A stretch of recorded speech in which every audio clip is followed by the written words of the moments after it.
नमस्कार, मैं आर के सिंह और आप देख रहे हैं मोर न्यूज 18। अभी हम पहुंचे हैं खगड़िया रेलवे स्टेशन पर। आप पीछे का दृश्य भी देख रहे होंगे कि पीछे का दृश्य किस प्रकार से खगड़िया स्टेशन के पुराने बिल्डिंग का अस्तित्व अब सिर्फ खगड़िया वासियों के लिए या जिनके दिल में खगड़िया होगा, जो खगड़िया स्टेशन को देखे होंगे, उसके लिए अब एक यादें बनकर रह जाएगी। ये यादें अब वो सिर्फ अपने ज़हन में समेट कर रखेंगे। अगर तस्वीर होगी वो सहेज कर रखेंगे। इन खगड़िया स्टेशन का तस्वीर बदलने वाला है, जो आप सीधे पीछे देख रहे होंगे कि किस प्रकार से अब वही खगड़िया स्टेशन जो कल तक चमकता था, यहाँ लाखों पैसेंजर आते थे महीनों में। खगड़िया स्टेशन वह स्टेशन है जहाँ सरकार को रेवेन्यू बहुत अधिक मात्रा में जाती है और यहाँ से पंजाब, हरियाणा, गुजरात, मुंबई, महाराष्ट्र, असम, बंगाल के लिए लोग मजदूर पलायन करने के लिए मशहूर स्टेशन खगड़िया है। आइए, आज उसी खगड़िया पे हम मौजूद हैं और खगड़िया के सामाजिक कार्यकर्ता, रेलवे, उत्तर बिहार रेलवे के संरक्षक, संयोजक हमारे साथ सुभाष चंद्र जोशी हैं और वरिष्ठ पत्रकार चंद्रशेखरम। मैं बता दूं, ये दोनों व्यक्ति आज हमारे मेहमान हैं और मेहमान को हम आज तक पहुंचाने के लिए लाए हैं। अगर खगड़िया की विरासत में स्टेशन का शुभारंभ कब हुआ और आगे इसका क्या भविष्य होने वाला है, आइए इस पर हम बात कर रहे हैं। आप दर्शक जो भी जुड़ रहे हैं, आप सभी चैनल को देखिए और इनकी गहरी बातों को जरूर सुनिएगा और खगड़िया के इतिहास को जरूर जानिएगा। आज हम आप तक पहुंचाने के लिए यहाँ हाजिर हैं। चलिए सर, स्वागत है आपका मोर न्यूज 18 में। मैं न्यूज 18 के आज के परिचर्चा के लिए धन्यवाद देता हूँ। सर, ये बहुत बड़ी बात है कि खगड़िया का स्टेशन जो कल तक बहुत बेहतर हुआ करता था, आज इसके अस्तित्व मिटाए जाते हैं। ये खास कारण है भारत सरकार के अमृत भारत योजना का। यही है ना जी, स्टेशन विकास योजना। स्टेशन विकास योजना। तो ये आधुनिकीकरण की ओर अब खगड़िया प्रशस्त हो चुका है स्टेशन के मामले में। जी, इसी पर सर हम चर्चा करने आए हैं। आपका बहुत बहुत स्वागत है। और दूसरे मेहमान हमारे बीच हैं चंद्रशेखरम सर, वरिष्ठ पत्रकार हैं। सर, आपका भी स्वागत है। इसी मुद्दे पर हम बात करने आए हैं दोनों मेहमान से और हम सब अपना बात आरंभ करते हैं। Thank you. मैं मानता हूँ कि जो लोगों ने खगड़िया का इतिहास देखा है, 1897 से लेकर रेल स्टेशन का काम आरंभ हुआ और पूरा सन 1902 में हुआ। वो जो समय था ब्रिटिश काल का था, अंग्रेज का शासन था। अंग्रेज के शासन में मैं बता दूं, यूँ तो यहाँ के इतिहासकार कहते हैं, वरिष्ठ पत्रकार चंद्रशेखरम जी से भी हमारी बात हुई है और सुभाष चंद्र जोशी से भी और लोगों से भी बात हुई। ये मानना है खगड़िया में उस वक्त एक भी मकान छत का नहीं होता था। ईंट भी बाहर से मंगाई जाती थी। उस समय खगड़िया के सीढ़ी घाट में नाव लगता था, जहाज लगती थी, इससे इसका सामग्री आता था और खगड़िया स्टेशन का कार्य आरंभ हुआ और सन 1897 से लेकर सन 1902 में, यानी 5 वर्ष में काम पूरा हुआ। ये इतिहास है खगड़िया के स्टेशन का। चलिए, उस समय के स्टेशन में कुछ और था, वह तस्वीर तो हम आप तक नहीं पहुंचा सकते हैं, लेकिन वर्तमान समय जो तस्वीर आप पीछे देख रहे हैं, हमारे मेहमान के पीछे तस्वीर है, हमारे पीछे तस्वीर है, ये सीधी तस्वीर आपके पास जा रही है। सर, इसी संदर्भ में बात करेंगे। हम सब जानना चाहेंगे सुभाष चंद्र जोशी जी कि खगड़िया स्टेशन का जो स्वरूप बदला पहली बार, जैसा मुझे ज्ञात है कि रामविलास पासवान रेल मंत्री हुआ करते थे, मुझे जैसा ज्ञात है, बताएंगे आप। सन 1996 में रेल बजट में रामविलास पासवान ने खगड़िया कुशेश्वर स्थान से लेकर रेल लाइन एवं मुंगेर रेल सड़क पुल का बजट पारित किया था। जैसा मुझे ज्ञात है, मुंगेर पुल रेल परियोजना एवं सड़क परियोजना को 2002 में पूरा हो जाना था। 2002 में पूरा 2003 में आरंभ होना था। चलिए ठीक है, आपकी बात को हम मान रहे हैं। जो कि हमें बहुत ये रेलवे का जो कार्य करने का कच्छप गति रहा है, इससे तो सभी लोग असंतुष्ट हैं और आप भी असंतुष्ट होंगे, मुझे जैसा पता है, और हम भी असंतुष्ट हैं। इसलिए कि जो 2002 में पूरा होना था, 3 में आरंभ हो जाना था, वह रेल लाइन 2016 में चालू हुआ और सड़क मार्ग 2022 में चालू हुआ। इसको नीतीश कुमार जी ने आके उद्घाटन किया था, बिहार के मुख्यमंत्री। और दूसरा मैं कह दूं, रेलवे के इस सूक्ष्म चाल को देखते हुए क्यों नहीं कहा जाए कि रेलवे स्टेशन के आधुनिकीकरण का जो कार्य है ये कब पूरा होगा, ये कहना मुश्किल है। ऐसा भी एक क्वेश्चन मार्क होता है।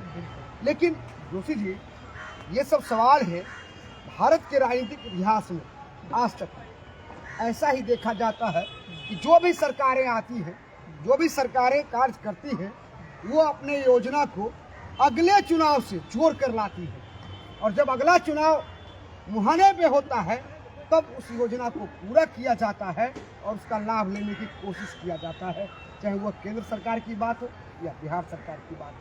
लेकिन परियोजना तो यहाँ केंद्र सरकार की। चलिए देखते हैं।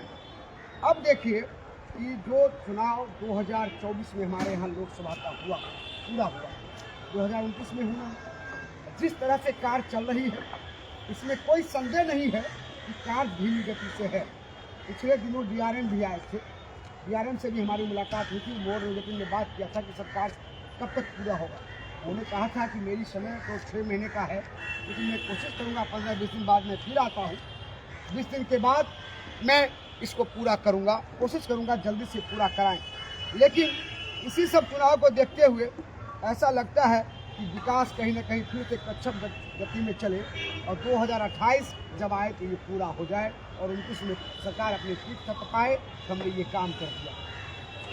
चौथा सवाल है सर, पिछले दिनों खगड़िया के सांसद भी मैं कहता हूँ कि संसद में मैंने सीधा प्रश्न देखा था कि खगड़िया के सांसद IS वर्मा ने रेल परियोजना जो 1996 में रामविलास पासवान जी ने सपना देखा वो आज तक अधूरा है। और उनके भी पुत्र अभी भारत सरकार में मंत्री हैं, पिछले दिनों भी थे, उनके भाई थे, अब उनके पुत्र हैं। तो अब तक अलौली तक रेल लाइन बन गई, बिजली का काम पूरा हुआ, लेकिन सवारी गाड़ी नहीं चल रही है। इस पर भी सांसद महोदय ने सवाल खड़ा किया था, जिसका दूसरा सवाल था कि अलौली से कुशेश्वर तक कब पूरा होगा। जिस प्रकार से भारत के रेल मंत्री ने जवाब दिया, ये कहीं से संतोषजनक जवाब नहीं कि मेरे नजर में, मीडिया के नजर में।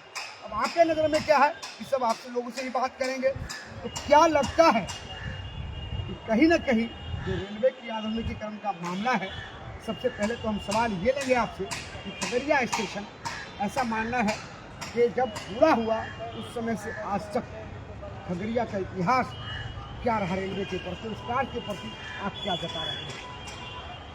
देखिए, सबसे पहले तो मैं आपको धन्यवाद देता हूँ इस परिचर्चा के लिए। और जहाँ तक खगड़िया स्टेशन की बात है तो 1996 में जब रामविलास पासवान रेल मंत्री बने उस समय भी खगड़िया का स्टेशन का स्वरूप बदला जाए उस बात का प्रयास आरंभ हुई थी। लेकिन जो पुराने आज का जो निर्माण का स्थिति है और जो पुराने निर्माण कार्य किए हुए हैं उसमें गुणवत्ता का बहुत बड़ा अभाव रहा है, जिसके वजह से यह स्थिति बनी है कि आपको जो पुराने बिल्डिंग है उसको अगर तोड़ करके हटाया जाए तो नया वाला बिल्डिंग जो है उस गुणवत्ता को पूरा नहीं कर सकेगा। यह आभास हो रही थी उस समय, क्योंकि नदियों के पेट में बसा हुआ यह खगड़िया जिला भी है और स्टेशन भी है। आपको अगर कह दें तो 5 किलोमीटर के अंदर में 3 जगह पर कमला नदी की धार बह करके जाती थी बूढ़ी गंडक में, जिसके वजह से अंडरग्राउंड वाटर का लेवल जो है लगभग एक है। एक आपका स्टेशन जो आपका ये आउट पोस्ट जो देख रहे हैं आप, वहाँ पर से एक नदी गुजरती थी, कमला की एक धारा जो अंडा टोली के पास जाके बूढ़ी गंडक में गिरती थी। एक पूरब साइड में और है परमानपुर ढाला के पास, वहाँ भी पुरानी कमला धार जा कर के मिलती थी बूढ़ी गंडक में। और एक इधर पश्चिम साइड में देखें तो वहाँ भी मथुरापुर ढाला के थोड़ा सा इधर और पुरानी ढाला जो है उसके बीच में कमला नदी की धार था, जो अभी इंक्रोचमेंट का शिकार हो चुकी है और उस पर जो है निर्माण कार्य धड़ल्ले से अवैध रूप से सारे लोग कर रहे हैं। ये तो बात हुई इनके गुणवत्ता की। अब है कि जब वहाँ के इंजीनियरों ने जब आया और यहाँ की स्थिति को देखा तो उसको उचित नहीं लगा कि भाई मकान तोड़ करके हटा दें और दूसरा मकान बनावें, क्योंकि गुणवत्ता, मैंने पहले ही बोला कि गुणवत्ता का अभाव दिखता है। आज जो निर्माण कार्य चल रहे हैं, पहले एक मापदंड हुआ करता था रेलवे का और कसम खाते थे लोग की ईमानदारी का कि भाई रेलवे में जो निर्माण कार्य हो रहा है उसका निर्माण कार्य की पड़ताल जो है दुनिया में कोई दूसरा डिपार्टमेंट नहीं कर रही है। लेकिन आज के स्थिति में उसकी गुणवत्ता एकदम सरेआम, मतलब कुछ कहने के लायक नहीं। अब रहा निर्माण कार्य को आगे बढ़ने की बात, तो आगे बढ़ाने के क्रम में हम लोगों ने लगातार संघर्ष 1991 की बात किया रेलवे के विकास के सवाल पर, और उसी का परिणाम था कि रामविलास जी जब यहाँ इसी जिले के रहने वाले हैं वह आए तो विकास के संबंध में उन्होंने अपने अधिकारियों को चेताते हुए कहा कि भाई हमको कुछ कहना पड़ेगा, मैं रेल मंत्री हूँ और मेरा घर है खगड़िया, आपको स्वतः सोचना चाहिए कि यहाँ क्या होना चाहिए। फिलहाल उस समय देखने के लिए कुछ नहीं मिला और थोड़ा बहुत ये जो पहले टाइल्स में रहता था खपड़े के मकान में, वह आज जो है पक्के के मकान में नज़र आई। आज करीब 30 वर्ष बीतने जा रहे हैं और 30 वर्ष के बाद आज पुनः भारत सरकार ने एक योजना बनाई जो हम लोगों का बिहार में जो विभिन्न स्थानों पर संघर्ष किए थे, लगा कहीं न कहीं उसका प्रभाव पड़ा है सरकार पर कि योजनाओं को एक संयोजन करके एक योजना बनाई जाए जो मैक्सिमम स्टेशनों का विकास किया जा सके। उसी क्रम में इस सरकार ने पिछले वर्ष क्या बोलते हैं आपको 1.5-2 वर्ष हो गया है, अमृत भारत स्टेशन विकास योजना का कार्यक्रम चलाया और उसी तहत खगड़िया का भी चयन किया गया। तो हमारा सौभाग्य है कि वो हाजीपुर डिवीज़न में और सोनपुर डिवीज़न में क्या कहें, सोनपुर डिवीज़न में 3 स्टेशनों को खगड़िया से टेकअप किया गया है। वह खगड़िया, मानसी और महतपुर, जिसको अलग अलग करीब यहाँ पर 34-35 करोड़ रुपये का एवरेज में खगड़िया में घोषणा हुई। उसके बाद लगभग 20-21 करोड़ का योजना मानसी में घोषणा की गई और लगभग 19 से 20 करोड़ के लगभग में योजना महसूस के लिए भी वो स्वीकृत की गई। एक बात तो तय है, जो करते हैं उसको क्रेडिट मिलना चाहिए, लेकिन विलम्ब के वजह से सरकार को नहीं तो घाटा होता ही है, इसलिए कि रिवाइज एस्टीमेट हर साल बन जाता है और उसमें लगभग योजनाएं बढ़ते अनएक्सपेक्टेड, जैसे अगर हम कहें मुंगेर पुल की बात आपने चर्चा की, मुंगेर पुल 900 कुछ करोड़ रुपया, पहले तो 600 कुछ करोड़ रुपया रामविलास जी ने पास किया था, 652 बाद में 652 करोड़ और उसके बाद शिलान्यास जिस समय होते पहुंचा उसका शिलान्यास का टाइम, तो जो 2003 में शिलान्यास होना था, कार्य आरंभ होना था, वह 2007 में कार्य आरंभ हुआ, तो वह 652 करोड़ जो था वह बढ़ करके उसी समय 921 करोड़ रुपया हो गई थी। और जब कार्य संपन्न हुआ, आधा अधूरा कहा जाए, जिसमें 2700 करोड़ रुपया में कार्य पूरा हुआ था, लेकिन अप्रोच रोड का काम बाकी था और उसको करते 3600 करोड़ पर चला गया। और ये योजनाओं में डिले का एक महत्वपूर्ण कारण है, चाहे सरकार के स्तर की बात करें, प्रशासनिक स्तर की बात करें या फिर कर्मचारियों की बात करें और ठेकेदारी का पचड़ेबाजी की बात करें। आज लगभग 150 से अधिक योजनाएं रेलवे में है जो ललित बाबू ने शिलान्यास किया था और सिर्फ उस योजनाओं में टोकन मनी दे करके उस योजनाओं को जिंदा रखने का मात्र प्रयास किया गया।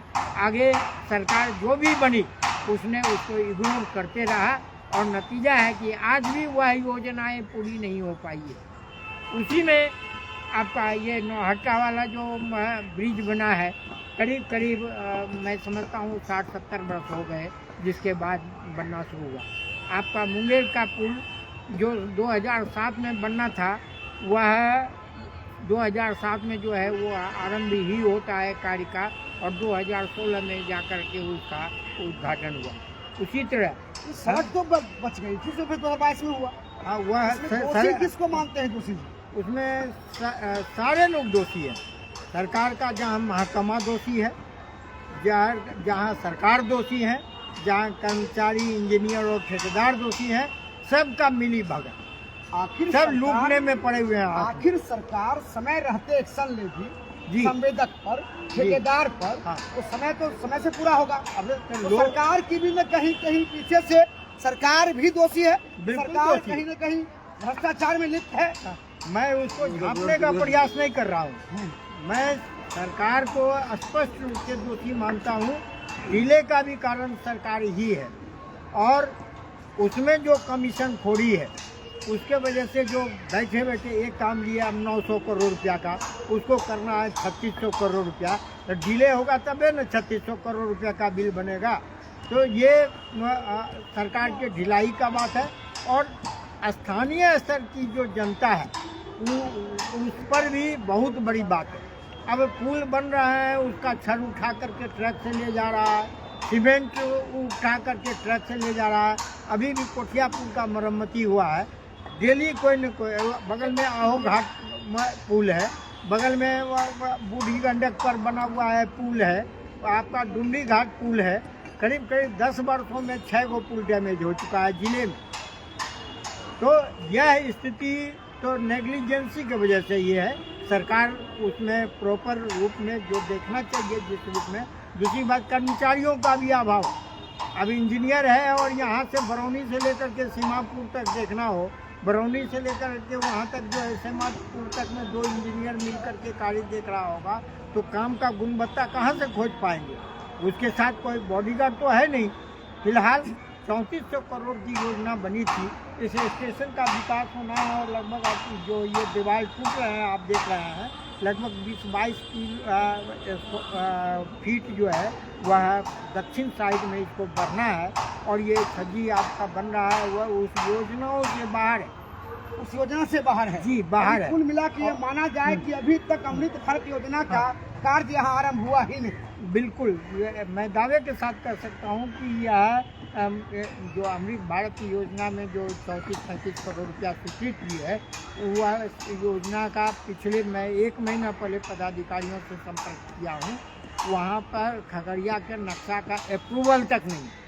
सबसे बड़ी बात, सुभाष चंद्र जोशी ने कहा कि जब ये सोनपुर डिवीजन भी जाते हैं और हर तरह के ऑफिस से ये बात करते हैं, इनका संपर्क है, संसर्ग है, इसलिए है उत्तर बिहार रेलवे यूनियन के ये संयोजक हैं। और इनका सबसे बड़ा हमला है कि खगड़िया के अमृत भारत योजना का स्टेशन का नक्शा भी अप्रूवल अब तक नहीं हुआ है। आगे क्या है ये पदाधिकारी से भी बात करेंगे, जिया राम से भी बात होगी हमारी, और हम आप तक पहुंचाएंगे। लेकिन फिलहाल जो आरोप है ये आप सुन रहे हैं, सीधा संवाद चल रहा है जोशी से। आप कुछ कहना चाहेंगे? जी, मैं ZRUCC मतलब रेलवे ZRUCC के मेंबर रहे हैं आप जी।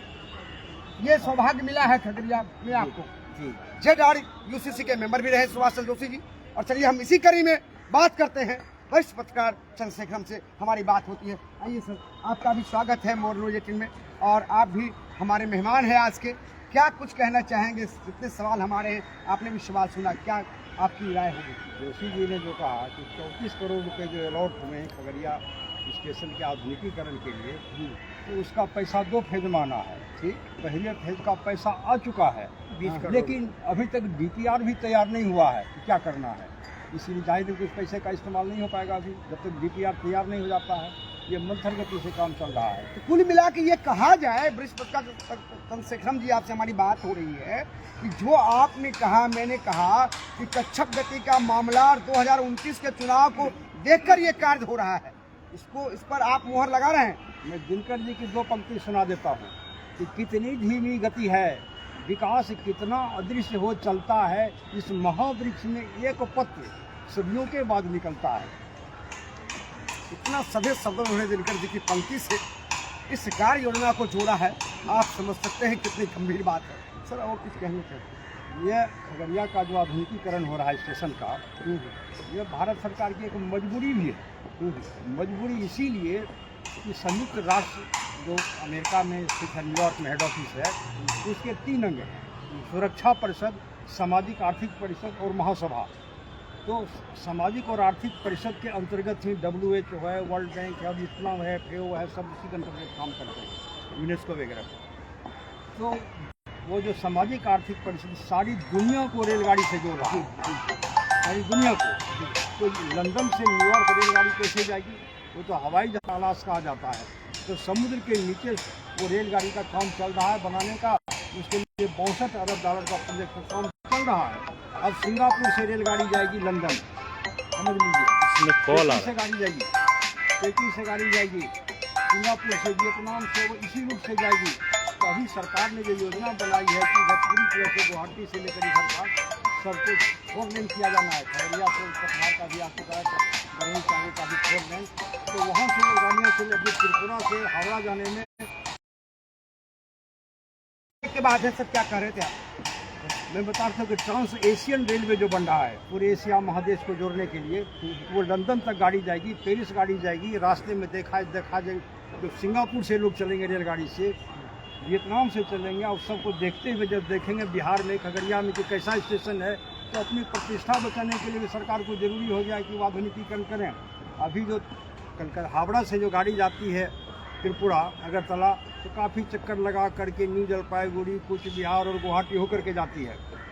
अब जो है उधर से ट्रांस एशियन रेलवे में सीधे वहाँ से तुरंत पहुँच जाएगी हावड़ा। तो इस होकर के जो ट्रेन ट्रांस एशियन रेलवे गुजरेगी, जब चालू होगा तो उसको देखते हुए भी अंतर्राष्ट्रीय स्तर पर स्टैंडर्ड का जो स्टेशन है वो बनाना भारत सरकार की मजबूरी हो गई है। लेकिन वो जब तक वो चालू होगा तब तक इसमें जो मंथर गति से काम चलता रहेगा। अभी दिल्ली मेट्रो का देखिए, मेट्रो में जैसे काम शुरू होता है दिन रात तब तक काम चलता है। ठीक वैसे ही जैसे कि चीन, यूरोप और अमेरिका में कोई परियोजना स्टेशन बनना है, बिल्डिंग बनना है सरकारी, जिस समय शिलान्यास होता है तब तक दिन रात चलता रहता है जब तक वो काम समझ। आपने देखा कई साल पहले चीन ने एक 30 मंजिला होटल बनाया, 30 मंजिला का, दुनिया भर के चैनल के कैमरे लगे हुए थे। 15वां दिन होटल को फिनिशिंग करके, वायरिंग करके, वाइट वॉशिंग करके 15वां दिन होटल को ठारने के लिए चालू कर दिया। 30 मंजिल का बना, हम सोच भी नहीं सकते हैं भारत में ऐसा। चीन में नीतीश जी गए थे तो उन्होंने पत्रकारों को बताया कि 7 मंजिला फ्लाईओवर भी है इधर से उधर गाड़ी जाने का। हम लोगों ने सोचा था कि शायद कुछ होगा, लेकिन ऐसा कि नीतीश जी के जाने का भी बिहार की दिशा पर कोई असर नहीं पड़ा। तो यह जो हो रहा है 1897 में शुरुआत हुई थी। इसके पहले जो सबसे पहले जो नक्शा मिलता है खगड़िया का देखने को किताबों में, 1851 में सर्वे ऑफ इंडिया जो है, जो ही ब्रिटेन के अधीन था, उसने पहली बार नक्शा बनाया।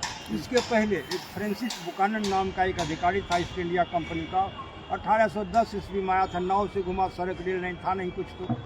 तो उसने जो नक्शा बनवाया था अमीन से, इसमें कई जगह जो है खगड़िया में गंडक और बागमती जुड़ी है दोनों में। तो जो बाढ़ का पानी आता था, कोसी का बागमती होते गंगा में गंडक होते चला जाता था। जब रेल लाइन बना तो जगह जगह रुकावट पैदा हुई और बाढ़ की स्थिति पैदा हुई। तो 1930 ईस्वी तक उत्तर बिहार में जो बाढ़ आती थी तो रिलीफ का काम रेलवे करता था। अंग्रेज पदाधिकारी को इतनी नैतिकता थी, वो यह मानते थे कि हमने रेल लाइन बना करके पानी का रास्ता रोका है, जिसकी वजह से बाढ़ आती है, बाढ़ की स्थिति पैदा होती है। तो रिलीफ काम रेलवे वाले चलाते थे। जब भारत के अधिकारी बनने लगे तो अपने नैतिक दायित्व को नहीं समझा और आज बिहार सरकार के आपदा प्रबंधन के भरोसे है। तो ये रेल लाइन बना एक अनिवार्य जरूरी चीज़ है, यह रेल बनना, और रेल ही हमारी भारत के अर्थव्यवस्था की जीवन रेखा है। इसीलिए इसका विकास इसके लिए द्रुत गति से चलाने की जरूरत है। जिस तरह से खगड़िया उत्तर बिहार के स्टेशनों में रेवेन्यू अधिक भारत सरकार को, रेल सरकार को प्रदान करती है जी, उस दृष्टिकोण से खगड़िया बहुत पीछे है। देखिए व्यवहार में यह होता है, कोई भी योजना हो जहाँ गरीब गुरबा लोग रहते हैं, जहाँ छोटी जातियों के लोग रहते हैं, वहाँ ऑटोमेटिक मंथर गति से काम चलता है। सभी जगह पूरे भारत में यह है। क्योंकि इस इलाके में गरीब गुरबा रहते हैं, छोटी जाति के सब मजदूर जा रहे हैं जहाँ से भर करके मधुमक्खी के छत्ते की तरह। इसका मतलब है कि इलाका गरीब गुरबा है, तो इसीलिए उस पर कोई ध्यान नहीं देता है। ये वरिष्ठ पत्रकार चंद्रशेखरम मानते हैं कि अब भी भारत सरकार में ये भावना है। बिल्कुल बिल्कुल, बहुत बड़ी बात आप कह रहे हैं चंद्रशेखर जी। पदाधिकारियों की मानसिकता यही होती है। सीधा खाना हमला आप सुन रहे हैं वरिष्ठ पत्रकार चंद्रशेखर जी को।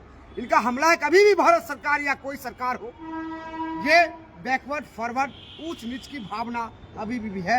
ये जोरदार हमला है वरिष्ठ पत्रकार चंद्रशेखरम, जिन्होंने देश ही नहीं दुनिया का भी दौरा किया है। चलिए इसी कड़ी में फिर आगे कुछ सवाल लेते हैं। सर एक चीज बताइए, जिस तरह से आप हमला कर रहे हैं, ये आप वरिष्ठ पत्रकार हैं, देश के लोग आपको सुनते हैं, आपका लेक्चर होता है बहुत सारे कॉलेज, बहुत सारे सेमिनार, हर एक जगह, तो आप जिससे पत्रकार इस तरह की बात बोल रहे हैं, इसका मतलब कहीं ना कहीं भारत सरकार या बिहार सरकार, जो भी सरकार रिलेटेड हो, उसमें कहीं ना कहीं तो बड़ी खामियां हैं। यह मैं कोई पढ़ी हुई बात नहीं बोल रहा हूँ।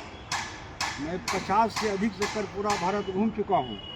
और मैं एक बता ही दूँ उदाहरण, जब मैं मिडिल स्कूल में पढ़ता था तब भी मैं नियमित रूप से दिनमान पत्रिका पढ़ा करता था, धर्मयुग, हिंदुस्तान का, में ढेर सारी पत्रिकाओं। कॉलेज में जब मैं फर्स्ट ईयर में था, आज मैं याद करता हूँ तो मैं अकेला विद्यार्थी था। मैंने जीवन में दूसरा नहीं लगा कि फर्स्ट ईयर का स्टूडेंट कहीं रहता हो कमरे में, और कॉलेज के प्रिंसिपल तारापुर कॉलेज के जीतन सिंह आते थे मेरे कमरे में डिस्कशन करने के लिए। अब सोचिए प्रिंसिपल अभी विद्यार्थी से, ये मेरे जीवन की स्थिति है। तो मैं 50 से अधिक चक्कर घूमा।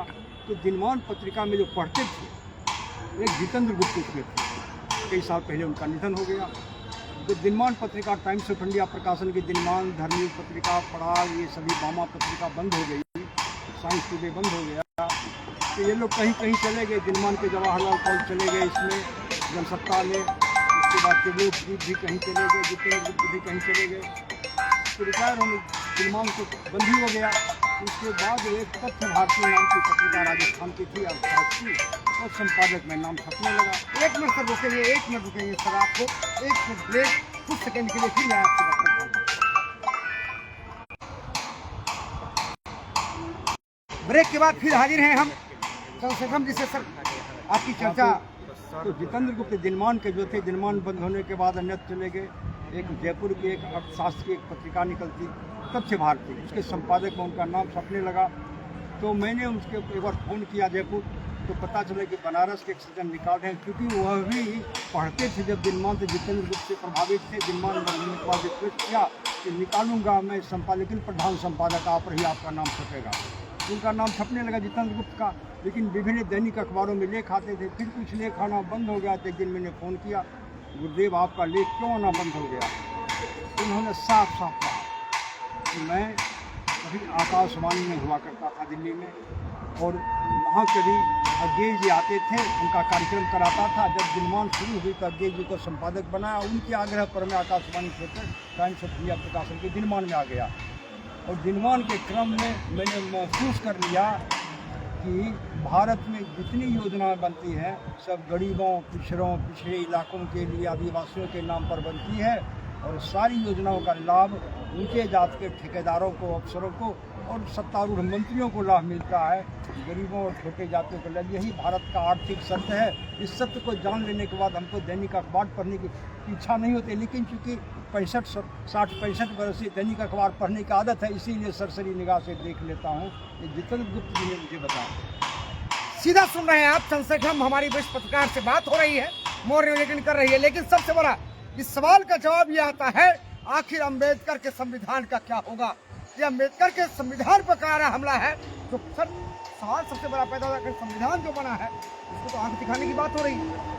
संविधान का अनुच्छेद जो समानता का अधिकार देता, आप खगड़िया में नहीं देखते, खगड़िया, पटना, मुंगेर, हर जगह रिक्शा वाला है तो ट्रैफिक पुलिस उसको मुँह बंधा कर गाड़ी को बगल करो, और कार वाला सर बगल कर लीजिए। आप दिख नहीं रहे क्या? दिन रात आप देख रहे हैं, समानता यही है क्या? ट्रैफिक कानून तो एक है सबके लिए। आप सुन रहे हैं, कितनी अच्छी बात हो रही है। सर एक बात जरूर जानेंगे, इसी कड़ी में आपसे लेते हैं। सर अभी जो प्रकरण चल रहा है देश में, खास करके पार्लियामेंट का, कि अमित शाह ने ऐसे कह दिया, वैसे कह दिया अम्बेडकर जी को, इसको आप कैसे देखते हैं? वरिष्ठ पत्रकार कैसे देखते हैं? मैं जब पढ़ने के लिए मुंगेर गया था, जब मीटिंग करके, तो दीवारों पर नक्सलवादियों का एक नारा होता था कि भारत की संसद गपबाजी का अड्डा है। उस समय तो लगता था कि झूठा, लेकिन अब दिखाई पड़ रहा है कि वाकई गपबाजी का अड्डा होगा। संसद बनाई गई थी किस लिए? जो देश में जो समस्याएं हैं उसका समाधान कैसे, उसको लोग कानून बनाने के लिए, लेकिन राजनीति चमकाने के लिए राजनीतिक बातें हो रही है। ये तो दुरुपयोग हो रहा है भारत की संसद का। भारत के संसद का दुरुपयोग हो रहा है, अनर्गल बातें हो रही हैं, पब्लिक की बात वहाँ ऐसा वरिष्ठ पत्रकार चंद्रशेखरम कर रहे हैं कि भारत का संविधान बनने का जगह है, भारत के समस्याओं का निदान करने का स्थान है पार्लियामेंट, जिस पार्लियामेंट में सिर्फ गप होती है, आम लोगों की बात वहाँ नहीं होती है। अगर आम लोगों की बात होगी, उनके कार्य योजना होंगे, उनके कार्य योजना बनेंगे, वहाँ पर उनकी चिंता होगी, उस पर सरकार काम करेगी, उस पर कानून बनेंगे। आखिर ये कहना वरिष्ठ पत्रकार चंद्रशेखरम का है। आप देख रहे हैं मोर न्यूज 18। चलिए फिर दूसरी कड़ी में कभी कुछ लेके आएंगे आपके साथ। सर चलते चलते कुछ कहना चाहिए। जनता सर्वोपरि है। संविधान निर्माता अंबेडकर को माना जाता है, लेकिन संविधान लागू होने के बाद अंबेडकर ने 2 बार संसद में कहा कि इस संविधान से भारत की समस्याओं का समाधान नहीं होगा। इस संविधान को कभी जलाने की बात होगी तो मैं पहला व्यक्ति होऊंगा। जिसमें ये बनाने वालों ने कहा, अम्बेडकर ने कहा, कहा अगर इस संविधान से समस्या का निदान नहीं होगा तो मैं इसे जला दूंगा। जलाने वाला मैं पहला व्यक्ति होऊंगा। तो इसका राजेंद्र प्रसाद संविधान को जला देना चाहिए। संविधान सभा के अध्यक्ष राजेंद्र प्रसाद जी राष्ट्रपति थे, तो अम्बेडकर का वो राष्ट्रपति के बारे में या कोई इस तरह की बातों का राष्ट्रपति जवाब नहीं देते हैं, लेकिन राजेंद्र बाबू ने जवाब दिया। पूना जो बार एसोसिएशन है, वकीलों का संघ, उसका शताब्दी समारोह जो था, उसमें उन्होंने अम्बेडकर की बातों का जवाब दिया। अब हम भी मानते हैं कि राजेंद्र बाबू ने जो कहा वही आज की समस्या का समाधान। राजेंद्र बाबू ने कहा कि बिना अम्बेडकर की बातों की चर्चा किए हुए कहा, किसी भी देश का संविधान कितना ही अच्छा क्यों नहीं हो, अगर उसको चलाने वाले अच्छे लोग नहीं होंगे तो देश को अच्छा फल नहीं देगा। अगर संविधान को चलाने वाले अच्छे लोग होंगे तो कमियों के बावजूद देश के लोगों को उसका अच्छा फल मिलेगा। आज हम खगड़िया में ही देख रहे हैं या पूरे बिहार में देख लीजिए, क्या जो MP हैं आज हमारे सबसे वही काबिल है इस जिला में, क्या MLA सबसे वही काबिल है। इसलिए पूरे बिहार में देख लीजिए क्या स्थिति है। लोग जानता है कि चोर है, उचक्का है, किडनैपर है, लफंगा है, उसके बाद भी वोट दे रहे हैं उसको लोग। तो जनता का दोष है, जनता में सारी ताकत है। कुछ भी गड़बड़ी हो, अगले 5 साल के अंदर देश की व्यवस्था को बदला जा सकता है अगर जनता सही ढंग से जागृत हो जाए। अब कौन रोक रहा है पढ़ाई लिखाई से? अब तो ब्राह्मणवाद नहीं है। अभी मैं आ रहा था, काफ़ी टोला में गुजर रहा था, अभी नंदेश निर्मल जी के यहाँ से लौट रहा था, तो 5-6 बच्चे 8-10 साल के दिन मैंने कहा स्कूल नहीं ऐसे। दुकान वाली ने कहा क्या कि नहीं कर माए बाप स्कूल नहीं भेजे। अब कौन ब्राह्मण मना कर रहा है? स्कूल खुला हुआ है, खिचड़ी मिल रही है, कपड़े के पैसे मिल रहे हैं। जनता जब तक जागृत नहीं होगी तब तक इसमें बदलाव नहीं होगा। जनता जब तक जागृत नहीं होगी तब तक बदलाव नहीं होना है, किसी भी समस्या का समाधान नहीं होना है। आप सुन रहे थे वरिष्ठ पत्रकार चंद्रशेखरम को, और एक बात उन्होंने जो कही, अम्बेडकर ने कहा अगर इस संविधान से देश की समस्या का निदान नहीं होगा तो मैं पहला व्यक्ति होऊंगा, इस संविधान को जला दूंगा। किस तरह का कारा हमला है उस संविधान में, इतनी लचीली बात है। और हम लोग को संविधान का अनुकरण करना चाहिए, बच्चे को पढ़ना चाहिए। शिक्षा सबसे बड़ी नींव है व्यक्ति के संस्कार का, स्वाभिमान का, विकास का। आप देख रहे हैं मोर न्यूज 18। इसी परिचर्चा के साथ सर बहुत बहुत धन्यवाद, आपने मोर न्यूज 18 से बात किया। सर आपका भी बहुत बहुत धन्यवाद, आपने अपना समय निकाला, मोर न्यूज 18 से बात किया, आपका बहुत बहुत धन्यवाद। देखते रहिए मोर न्यूज 18, बने रहिए मोर न्यूज 18 के साथ। अगर कोई सवाल हो आपका तो निश्चित हमारे कमेंट बॉक्स में लिखिए और हम आपके सवाल का जवाब जरूर ढूंढेंगे। रेलवे की समस्या पर बात हुई, खगड़िया के पर्यटन पर बात हुई, और भी समस्या सरकार की बात हुई, संविधान पर भी चर्चा हुई। चलते चलते सब कुछ कहेंगे क्या? एक बात मैं कहना चाहता हूँ, इधर वंदे भारत की धूम मची हुई है और वंदे भारत ट्रेन चलाया जाना है और कम से कम समय में वो पहुँचने का काम है। लेकिन उसका आप गरीबी से परिचित हैं, बिहार के भी गरीबी से परिचित है और हिंदुस्तान के गरीब लोगों से भी परिचित है। तो उस नाते मेरा कहना है कि 8 बोगी का जो ये ट्रेन चल रहा है, इसके जगह 16 बोगी हो और भाड़ा जो है वह आधे से भी कम। एक मांग अंत में रखा है रेलवे उत्तर बिहार के संयोजक संरक्षक सुभाष चंद्र जोशी ने भारत सरकार से, रेल प्रशासन से, अगर आप वंदे भारत चला रहे हैं तो उत्तर बिहार खास करके गरीबों का बिहार है, जहां से लाखों मजदूर पलायन करते हैं प्रतिदिन, और रेल का हाल आप जान भी रहे हैं, हम बराबर दृश्य भी दिखाते हैं। आप जरूर इस पर विचार कीजिए। रेल प्रशासन, सोनपुर डीआरएम और केंद्रीय रेल मंत्री, भारत सरकार, प्रधानमंत्री, आप जरूर ध्यान देंगे। आपसे इसी अपेक्षा के साथ मोर न्यूज 18 आज की परिचर्चा यही बंद करती है, और आप देखते रहिए मोर न्यूज 18। अगर कोई आपकी सवाल हो निश्चित हमारे कमेंट बॉक्स में डालिए, हम आप तक इसका जवाब जरूर पहुंचाएंगे। तब तक आप बने रहिए। धन्यवाद, नमस्कार। मैं आर के सिंह, इसी के साथ अपनी कैमरामैन के साथ आपसे आज की खबर पर, अभी के खबर पर ब्रेक लेता हूं। ब्रेक के बाद कोई खबर लेकर जरूर हाजिर होंगे। तब तक देखते रहिए मोर न्यूज 18। धन्यवाद।